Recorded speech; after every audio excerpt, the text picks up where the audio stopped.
Now, the 10-minute drill. This is a big one. Brought to you by Burkins Chevrolet. If you're from GA or FLA, you should be driving a Burkins Chevrolet. Come on. Hit it. Tomorrow we drop the song. And then tomorrow night we drop the music video. You know what happens Friday morning? That's music talk, by the way. It's industry talk. We drop the song and the video. Are you expressing your inner anguish through the majesty of song? I am. So we got a new tune coming up. Beef, do you remember how that tune starts?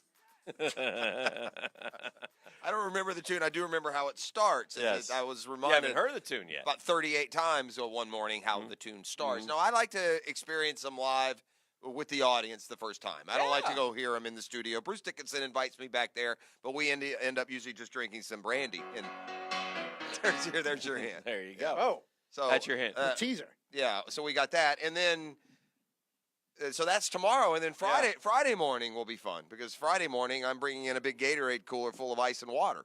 So that's fun. Yeah, you might want to bring a change of clothes. Maybe I won't. Maybe I'll do the show. And in order to, keep from having a complete mess inside, we'll obviously have to do that out in the front parking lot. So anybody wants to drive along and honk it. Dan has told me his plan is to just wear his clothes in, get doused with water, and finish the show nude. Correct. That was the talk at one point. You had to do the whole show all wet, but we won't do that. All right, sports concepts and rationalizations coming your way. It's called the 10-minute drill. Is it? We'll kick it around a little bit. What are we giving out today, Beef? Yes, it's called the 10-minute drill. It is. We're going to hook up one lucky listener at the end of the segment with a 4-pack of tickets for the Jumbo Shrimp.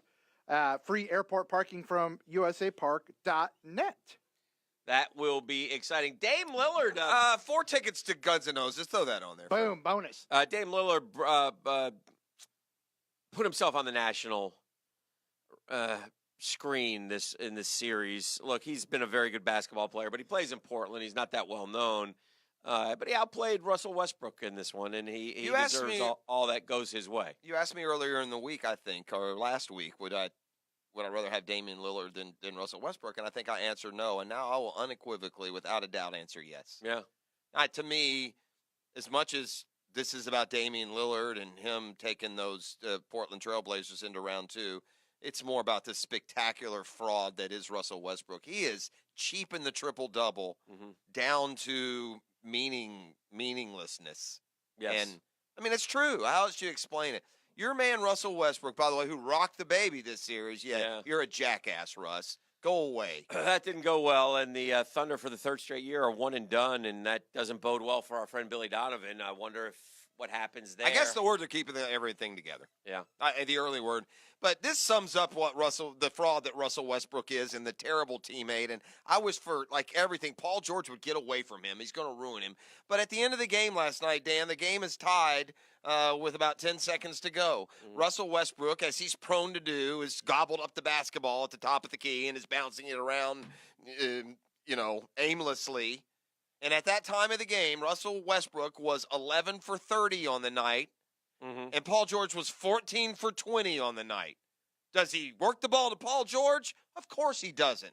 He goes barreling into the lane, off balance, throws up some nonsense, contorts his ogreish face into some sort of, clown look of begging for a foul, and instead has lost yet another series. Well, the question is can OKC win with Russell Westbrook? No, the answer is no. That's 3 years in a row they can't get out of the first round. They swept Portland in the regular season. He's a joke. And you get to the postseason, it's cheapened. It really has. And I don't know Oscar Robertson. We've given him all these credit for all these triple-doubles all these years. I don't know how he played. But I've seen how Russell Westbrook plays, and this modern triple-double ain't that impressive. Yeah. It's just not. So the East, while Dan is now set, and it was a little bit of a hiccup here and there, I'm excited about this Final Four. Early Sixers, Raptors, obviously you've got the Bucks and the Celtics. Who will be the 2 teams standing when the Eastern Conference Finals are set? I'd probably go with That's hard. I'm going to go with the Raptors over the Sixers. And I think I might go with the Celtics over the Bucks, although I hope I'm wrong. I'm rooting for the Bucks. The Sixers aren't very likable, are they? Have you noticed? Do you watch enough? Do you know their personality and watch their post game? I don't like them a bit. I can't root for them at all. I watched. I looked up last night. The Nets. Yeah, they went like the Magic, and it should be. The Nets aren't very good. No, they don't have talent. I give the Nets credit for being the 6th seed and winning a game in the series. I watch them out there, and I'm like, my God. In the end, we're gonna have 1, 2, 3, and 4, and 1, 2, 3, and 4, right? Yeah, which is good. Yeah, I think. I mean, I want to see the better. I'm really looking forward though, because after these. You try and get excited about these first-round series, and in many cases, they're just mismatches and blowouts. But these teams that are left now, we're in for some good hoops. All right, the Kansas City Chiefs made a trade yesterday to get Frank Clark, and then gave him a boatload of money. And on paper, he's a better fit in a 4-3 than a 3-4 as a pass rusher. That's why they let D Ford go and added Frank Clark. So in essence, they gave the money they could have gave the D Ford to Frank Clark. Which I get, and the Chiefs are definitely going for it. So on paper, it looks good. The only issue, and it'll be talked about a lot in Kansas City, is Frank Clark has a past from his college days. And this is a ball club that things didn't work out so well with Kareem Hunt or Tyreek Hill. And it's even more worth bringing up because Tyreek Hill had a past from his college days. Mm-hmm. So I think the difference between Frank Clark and those other two guys, at least to my knowledge, there's been no incident since his college incident. Well, there were no incidents with Tyreek Hill either until this. Right, but until this, now there has been. Right, and he hadn't been in the league near as long as Frank Clark. Yep.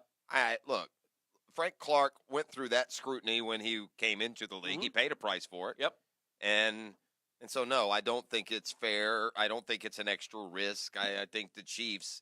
To me, the story that I took out of here more than that was salary cap hell in 2019 is not the same as the salary cap hell of 1999 that cost the Jags 2 or 3 seasons. You can get in trouble, but you can get out of it a lot quicker now than you could then. Yeah. And I think the Chiefs watched what the Rams did last offseason, and if they had a need, they aggressively addressed it and paid for it.